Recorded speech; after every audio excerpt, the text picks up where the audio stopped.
said, the whole thing actually started from me visiting the place where I grew up. So the idea was to use the old man as kind of like a voice for the city as well.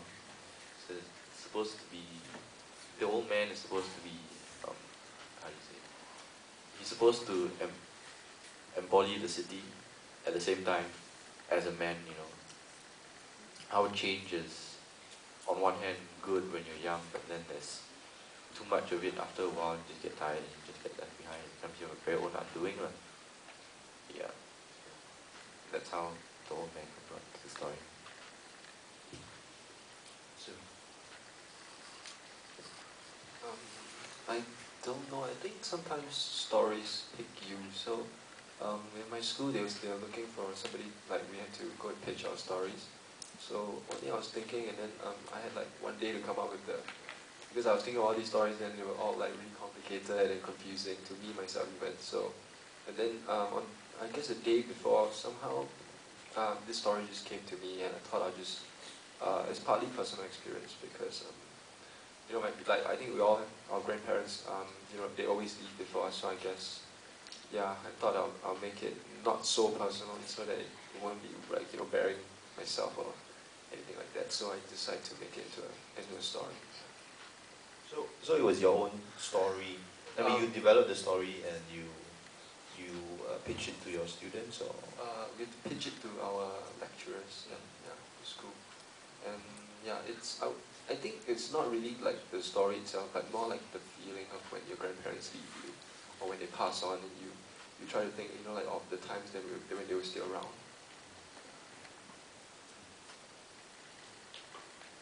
questions from the floor?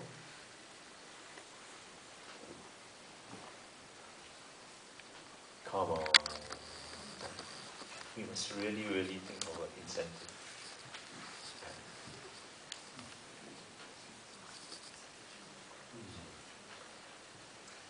Okay. Oh, great. At the corner. I think I'm probably loud enough. No. Just use the mic.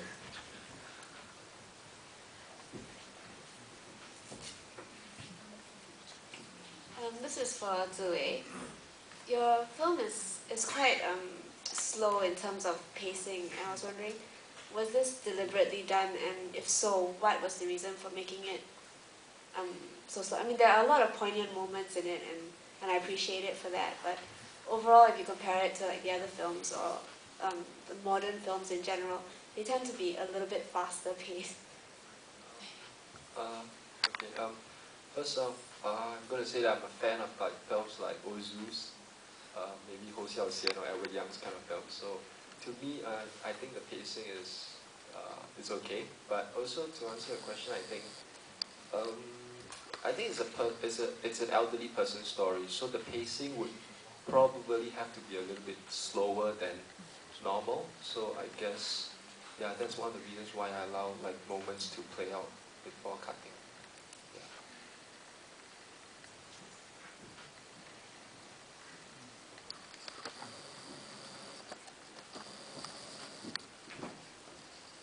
Okay, I have a question for Iyvone. You mentioned that you pitched this to a panel for funding. Could you share with us the pitching process? Because I think it has also some environmental undertones to it, as you mentioned. So maybe you can share with us how you pitched this project to get the funds.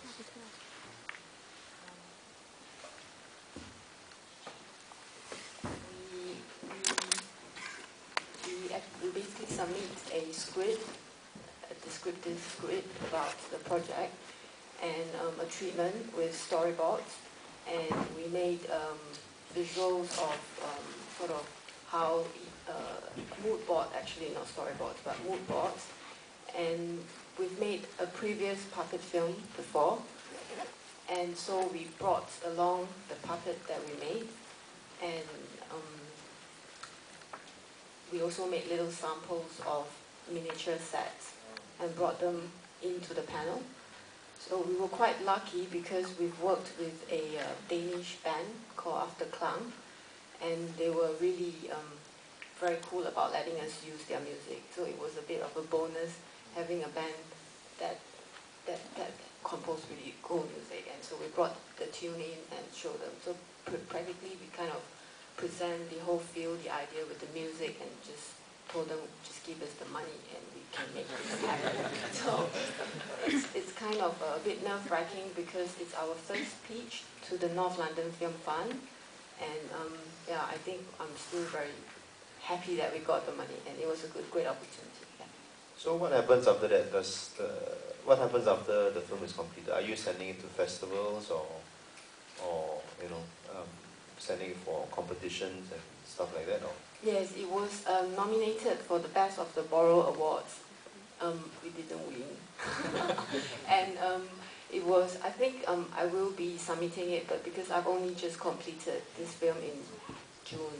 Oh, wow. And so I'm still in the process of grading some of it, but I will intend to be sending out. But because it's not necessarily animation, and it's sort of, we're kind of caught in a limbo where it's not animation, stop motion animation, and live action, there's no actor, there's no dialogue. So it's sort of like in a really strange genre. So the North London Commission doesn't dictate where you show the film and where you compete, right? They just give you the funds to do it. They were quite relaxed about it. They didn't really sort of demanded a first cut or anything like that. So it was just like, okay, finished it, send us the final cut, and they screened it. And, yeah. So actually, this crowd is pretty much the first mass audience that this has been seen, or as in, have you shown the film to a mass audience in UK? We have. Oh, I see. We've got 3 screenings, so we did show it to local filmmaker audience. Yeah. But this is the first one in Asia, or? Yeah, this is the first one in Asia. Wow, Asian premiere. So you guys are again very lucky. Cool. Okay. Yes, question in the middle.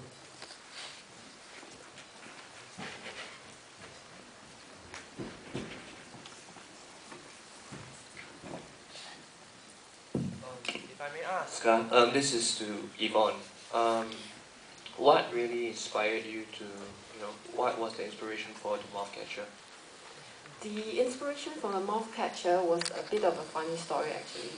We were given the opportunity to pitch for a music video, but the music was a bit rubbish. But I mean, we really didn't like the tune, but the music was called Machine, and we were trying to create a story around this particular piece, not the one we used tonight. But so then we kind of like used 2 words, machine and butterfly, and we wrote a story based on these 2 words. But because butterfly are not night creatures, and we decided to change the story to the moth catcher. So we decided, the story kind of took on a very organic life of its own. We didn't set off saying that, oh, we want to make this film. It just kind of like evolved. So the inspiration was based on 2 words, machine and butterfly. And of course, we wanted to, at the end of it, we decided that, okay, let's make a piece that has a message of cause and effect. So that was the direction that we were heading towards. Yeah. But this was before you applied for the film fund, right? So you were asked to pitch for a music video, but the music was not very good, and you decided to retain the concept to apply for the film fund. Oh, okay.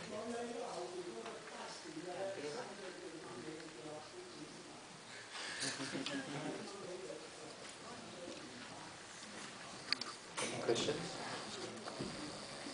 Again, I'd like to emphasize that it's very rare that you have filmmakers who can actually spend time with you guys to actually appreciate their films. Shortcuts does this every year, only once. We've done this for 6 years already. So it's really, really interesting to really get some feedback. I mean, we would really appreciate you guys to actually ask any questions or give any remarks to the films they've seen. Yes.